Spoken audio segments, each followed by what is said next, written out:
Oftentimes, this is a little thesis for this little sermon. If I don't say nothing else, you done got the whole sermon in one sentence. Here it is. God often attaches bad processes to good promises. Let me tell you why God does that. God does that, ladies and gentlemen, so that the promise will not manifest manually. He does it so that the promise will manifest miraculously.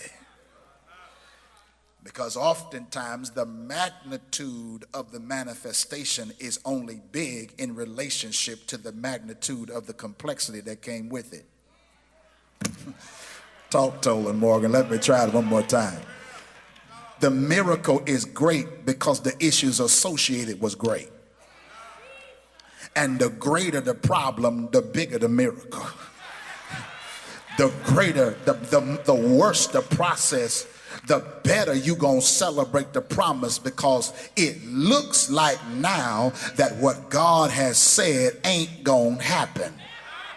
But when it comes to pass, you gonna have to look back at how bad things was and say, if it had not been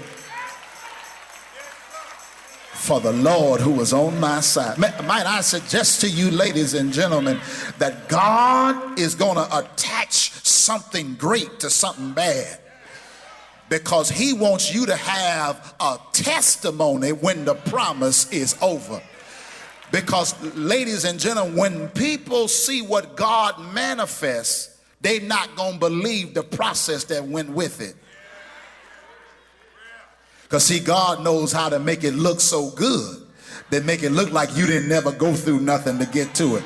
See, let me talk to these people over here who test. Has God ever done that in your life? Man, God that made you look so good, people think you ain't never went through nothing.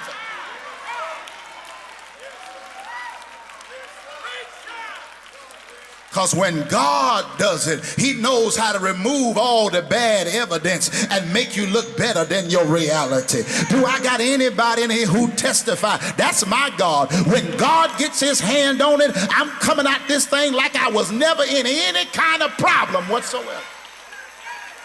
And so often, God attaches a good promise to a bad process. Can y'all write that down? As a matter of fact, tell it to two people around you. This is their whole word for the whole year of 2018. God attaches a good promise to a bad process. They didn't get happy. Tell one more person. God attaches a good promise to a bad process.